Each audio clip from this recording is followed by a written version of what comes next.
Good morning, how are you? I hope you are fine. आज हम discuss करेंगे आपके 11th एनसीईआरटी में चैप्टर नंबर 2 बायोलॉजिकल क्लासिफिकेशन को। और मैं हूं D Bhawani Singh, PGT biology. I hope you will like this presentation. चलिए स्टार्ट करते हैं। सबसे पहले तो हम जान लेते हैं कि जो बायनॉमियल नॉमेनक्लेचर है वो किसने प्रपोज किया था। ये बायनॉमियल नॉमेनक्लेचर क्या है? बेसिकली हम स्पेसिफिक किसी भी जो एनिमल है और जितने भी प्लांट्स हैं इन सबको स्पेसिफिक नेम देते हैं। इस प्रोसेस को हम बायनॉमियल नॉमेनक्लेचर कहते हैं, जिसके अंदर जो फर्स्ट नेम होता है वो जीनस होता है और जो सेकंड वर्ड होता है वो स्पीशीज को रिप्रेजेंट करता है। और ये बायनॉमियल नॉमेनक्लेचर कैरोलस लीनियस ने प्रपोज किया था। इसी वजह से इनको फादर ऑफ टेक्सोनॉमी भी कहा जाता है, जिन्होंने प्लांट्स और एनिमल को स्पेसिफिक नेम दिए थे, जिसकी वजह से हम यूनिवर्सली उस प्लांट को और एनिमल को स्टडी कर सकते हैं, जान सकते हैं और अपनी नॉलेज को शेयर कर सकते हैं। हमारे जो जितने भी हम किंगडम्स हैं, जितने भी हमारे चाहे प्लांट्स हो, एनिमल्स हो, इनके ऊपर तो बहुत पहले से ही काम चल रहा है इनको क्लासीफाई करने का। अगर सबसे पहले हम क्लासिफिकेशन की बात करें तो आप जानते ही हैं, अरस्तु नाम आपने सुना ही होगा। बेसिकली जिन्हें हम इंग्लिश में एरिस्टोटल के नाम से जानते हैं, जिन्हें हम फादर ऑफ बायोलॉजी और फादर ऑफ जूलॉजी कहते हैं, क्योंकि सबसे पहले इन्होंने एनिमल्स को क्लासीफाई किया था अपनी बुक के अंदर, आज से करीबन 2300 साल पहले, बिफोर क्राइस्ट 382 में, यानी 382 साल पहले बिफोर क्राइस्ट। तो इस तरीके से हम जान सकते हैं कि काम तो बहुत पहले ही शुरू हो गया था और इसी वजह से इनको हम कहते हैं फादर ऑफ जूलॉजी। अगर हम प्लांट्स की बात करें तो सबसे पहले प्लांट्स के ऊपर काम करना शुरू किया था थियोफैरेटस ने, और ये भी वही पीरियड था बिफोर क्राइस्ट का, 370 से 285। और finally basically father of botany कहा जाता है, क्योंकि इन्होंने प्लांट को सबसे पहले क्लासीफाई किया था 3 कैटेगरी के अंदर, 3 किंगडम में, हार्ब में, शर्ब्स में एंड ट्रीज के अंदर। इसी वजह से Theophrastus is famous as father of botany. अच्छा, जितने भी ऑर्गेनिजम्स हैं, चाहे वो प्लांट हो, एनिमल हो, इन सबको स्टडी के लिए क्लासीफाई करना बहुत ही ज़रूरी था। तो सबसे पहले जो कैरोलस लीनियस ने प्रपोज किया था वो था 2 किंगडम क्लासिफिकेशन, जिसमें सिर्फ 2 ही क्लासिफिकेशन में 2 ही कैटेगरी थी, प्लांट एंड एनिमल, लेकिन वो सारी ज़रूरतों को पूरा नहीं करती थी, इसलिए एक्सेप्ट नहीं हुई। इसके कुछ समय बाद में हैकल थे, उन्होंने प्रपोज किया था 3 किंगडम क्लासिफिकेशन। उन्होंने एक और फाइलम को ऐड किया, प्रोटिस्टा, और उन्होंने मोनेरा, फंजाई, इन सबको प्रोटिस्टा में ही ऐड कर दिया था। लेकिन क्योंकि उनके अंदर को बहुत सारी डिसिमिलैरिटीज़ हैं स्ट्रक्चर्स के बेसिस पर, रिप्रोडक्शन के बेसिस पर, इसलिए उनको एक कैटेगरी में भी एक्सेप्ट नहीं किया गया। उसके बाद में 4 किंगडम क्लासिफिकेशन है, प्रपोज किया गया कोपलैंड के द्वारा, जिसके अंदर माइकोटा एक कैटेगरी ऐड की गई थी और फंजाई को उसमें ऐड किया गया, ठीक है, और मोनेरा को भी इसी में ऐड कर दिया गया था। लेकिन सबसे इंपॉर्टेंट और फेमस है जो आज वर्ल्ड वाइड एक्सेप्टेड है, दैट इज़ 5 किंगडम क्लासिफिकेशन। और ये हम आप जानते ही हैं कि इसे R.H. वाइटेकर, रॉबर्ट हार्डिंग वाइटेकर भी कहते हैं, 1969 में प्रपोज किया था। ये सबसे ज़्यादा फेमस है। तो हमें ध्यान रखना है 5 किंगडम क्लासिफिकेशन को, और इस चैप्टर में हम 5 किंगडम क्लासिफिकेशन को ही डिस्कस करेंगे। चलिए जान लेते हैं कि वो 4-5 कुछ कैटेगरीज क्या हैं जिसके बेसिस पर क्लासीफाई किया था। अच्छा, जितने भी 5 किंगडम है इनमें जिनमें क्लासिफिकेशन का जो बेसिस था वो था सेल टाइप कैसी है, प्रोकैरियोटिक है कि यूकैरियोटिक है, सेल वॉल किससे बनी है, सेल्यूलोज से बनी है, काइटिन से बनी है या पेप्टिडोग्लाइकन से बनी है, न्यूक्लियर मेम्ब्रेन प्रेजेंट है या अब्सेंट है, बॉडी की ऑर्गेनाइजेशन कैसी है, सेल्यूलर है या ऑर्गेनाइजेशन लेवल पर है, ऑर्गन सिस्टम लेवल है, टिश्यू लेवल है, ये इसके बेसिस पर, और मोड ऑफ न्यूट्रिशन। इसके अलावा इन सबका फाइलोजेनिक रिलेशनशिप भी देखा गया था, क्योंकि सिंगल सेल से ही सभी माइक्रो ऑर्गेनिज्म से ही धीरे धीरे इवोल्यूशन के दौरान जो हम कह सकते हैं मल्टी सेलुलर ऑर्गेनिज्म सभी डेवलप हुए हैं। चलिए कनेक्टेड लिंक के बारे में हम डिस्कस करेंगे ही। सबसे पहले मोनेरा को डिस्कस कर लेते हैं। मोनेरा क्या है? बेसिकली हम मोनेरा में सभी बैक्टीरियाज को डिस्कस करते हैं, और इसकी जो सेल टाइप होती है वो प्रोकैरियोटिक होती है, प्रीमिटिव सेल्स होती हैं, डेवलपिंग फेज में थी, सिंपल सेल मेम्ब्रेन या सेल वॉल थी, न्यूक्लियस नेकेड था, और इसके अंदर जो सेल वॉल थी इसमें नॉन सेलुलर थी, कुछ पॉलीसेक्राइड और अमाइनो एसिड्स प्रेजेंट थे, न्यूक्लियर मेम्ब्रेन एब्सेंट थी, इसी वजह से नेकेड न्यूक्लियस हम कहते हैं इसको। और बॉडी की ऑर्गेनाइजेशन है cellular, that means body is made up of only single cell. इनमें से जो मोनेरा ग्रुप में है इनका मोड ऑफ न्यूट्रिशन ऑटोट्रॉपिक भी है, कुछ का कीमोसिंथेटिक है, कुछ केमिकल्स को सिंथेसाइज कर सकते हैं जिसे एज ए न्यूट्रिशन वो यूज़ कर सकते हैं। कुछ बैक्टीरिया में प्रोसेस के दौरान कुछ ऐसे हम कहेंगे पिगमेंट्स डेवलप हुए जो कि फोटोसिंथेसिस कर सकते हैं, पर कंप्लीटली तो नहीं लेकिन कुछ हद तक। और फाइनली इनका न्यूट्रिशन है, कुछ का हेट्रोट्रॉपिक है, यानी मोड ऑफ न्यूट्रिशन सेप्रोफाइटिक भी हो सकता है और पैरासाइटिक भी हो सकता है। सेप्रोफाइटिक आप जानते हैं जो dead and decaying organic tissue पे डेवलप होते हैं, ग्रो करते हैं।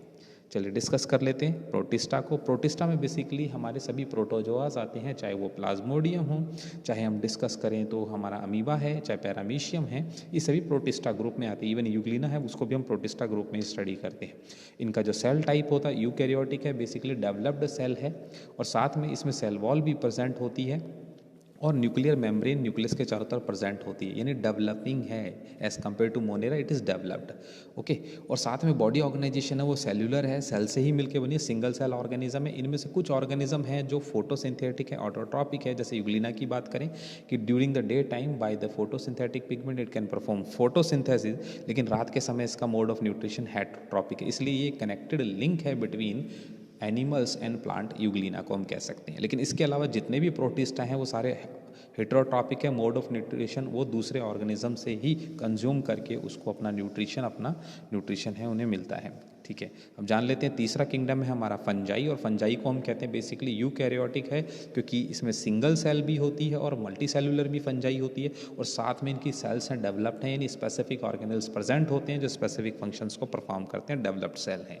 इनकी जो सेल वॉल है इसके अंदर काइटिन प्रेजेंट होता है, और आप काइटिन को जानते ही हैं, ये लॉन्ग चेन ऑफ पॉलीसेक्राइड है। न्यूक्लियर मेम्ब्रेन प्रेजेंट होती है, ये मल्टी सेलुलर भी हो सकता है और सिंगल सेल भी हो सकता है। ठीक है, और साथ में मोड ऑफ न्यूट्रिशन हेटरोट्रॉपिक में सेप्रोफाइटिक मोड ऑफ न्यूट्रिशन है। आप जानते हैं dead and decaying organic tissues पर, वुड लॉक पर, ब्रेड पर, माउल्स पर, किसी के ऊपर भी ये ग्रो कर सकते हैं इसके स्पोर्स, इसी वजह से हम इसको सेप्रोफाइटिक मोड भी कहते हैं, dead and decaying organic tissues पे ग्रो होने के कारण।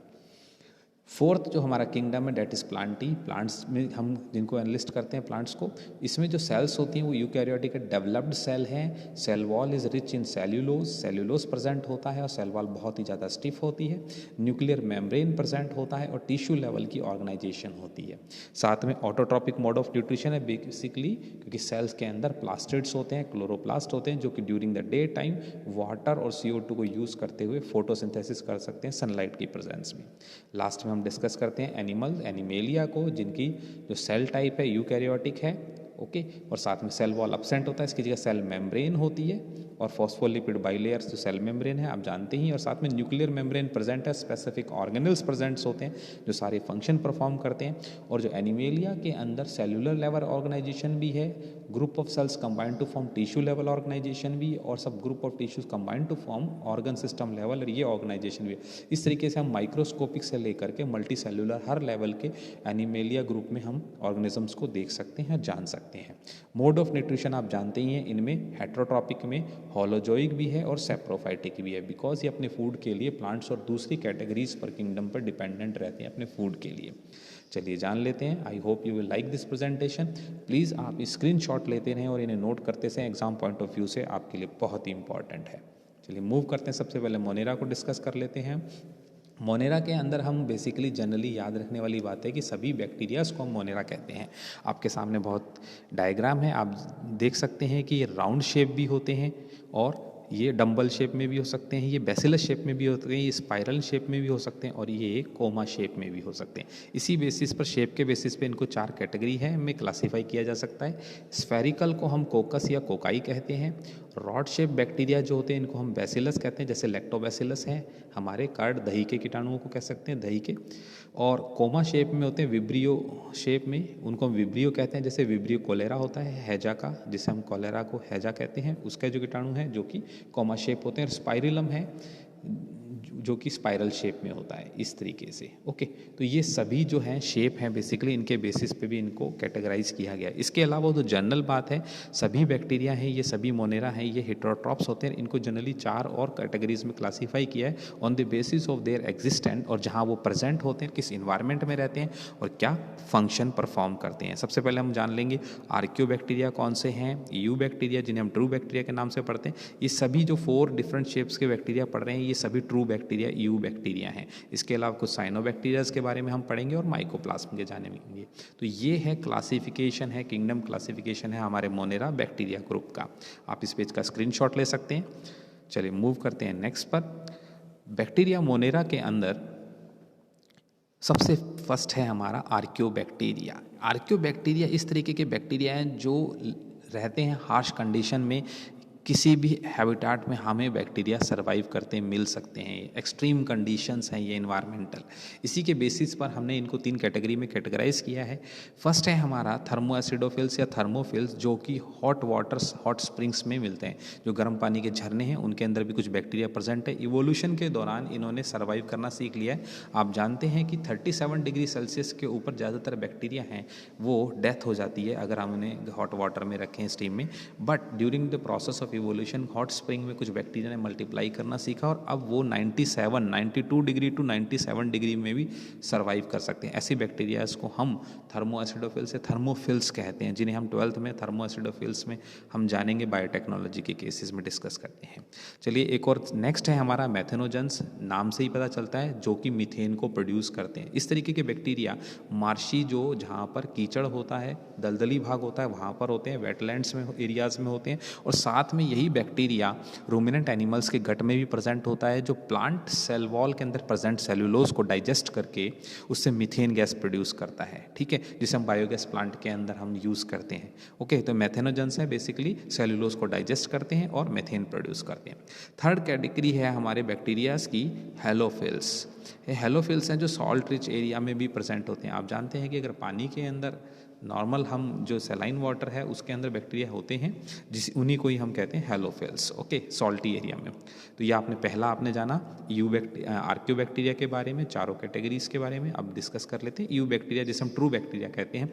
बेसिकली ये सिंगल सेल में भी प्रेजेंट हो सकते हैं और कॉलोनीज और ग्रुप में भी प्रेजेंट हो सकते हैं। इनकी सेल वॉल रिजिड होती है।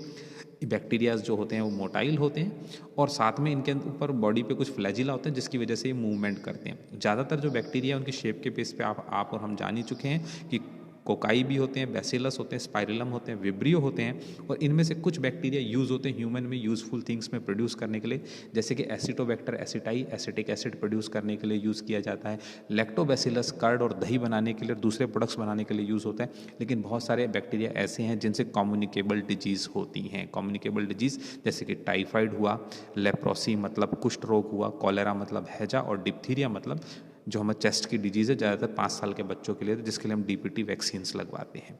तो आप जान सकते हैं आर्कियोबैक्टीरिया, यू बैक्टीरिया में क्या कैरेक्टरिस्टिक्स हैं। आप इस पेज को स्क्रीनशॉट ले सकते हैं और नोट कर सकते हैं एग्जाम पॉइंट ऑफ व्यू के लिए, आपके लिए बहुत ही इंपॉर्टेंट। चलिए मूव करते हैं नेक्स्ट स्लाइड पर।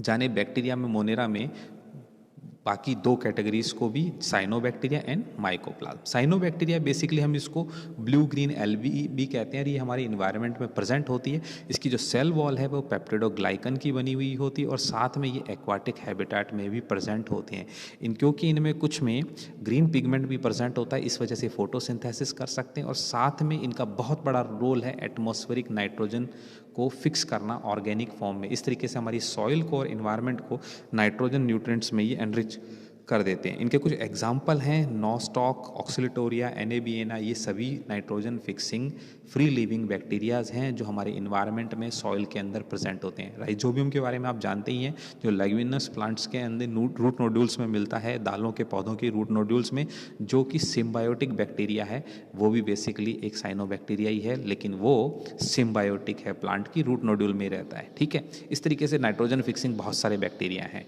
हम ब्लू ग्रीन एल्गी हमेशा हमें ध्यान रखना है कि वो साइनोबैक्टीरिया ही है। ओके, चलिए माइकोप्लाज्म के बारे में जान लेते हैं। ये सबसे स्मॉलेस्ट बैक्टीरिया हैं। ओके, और सबसे ज़्यादा ये पाए जाते हैं आर्थ्रोपोडा इंसेक्ट के अंदर पाए जाते हैं और ये पैरासाइटिक या सेप्रोफाइटिक मोड ऑफ इनका न्यूट्रिशन होता है। और इन बैक्टीरिया से ज़्यादातर न्यूमोनिया की डिजीज़ होती है। अगर ह्यूमन में या एनिमल्स में किसी कारण से ये बॉडी में एंटर कर जाए तो इनसे रेस्पिरेटरी ट्रैक और यूरोजेनाइटल डिजीज़ होती है माइकोप्लाज्म की वजह से।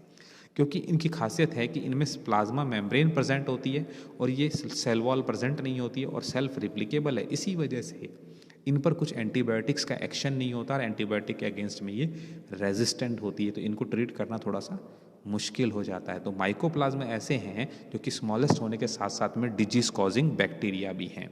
तो आई होप आपको ये प्रेजेंटेशन और वीडियो लेक्चर पसंद आया होगा। आप इनको नोट कर सकते हैं, एग्जाम पॉइंट ऑफ व्यू से आपके लिए बहुत ही इंपॉर्टेंट है। सिंसियर रिक्वेस्ट कि आप इसका स्क्रीनशॉट लें और इन्हें नोट करें और याद रखें। So please like, share and subscribe. M D Bhawani Singh, PGT biology. Next lecture में हम मिलेंगे, प्रोटिस्टा के बारे में ग्रुप डिस्कस करेंगे। I hope you will like this. Take care, bye bye.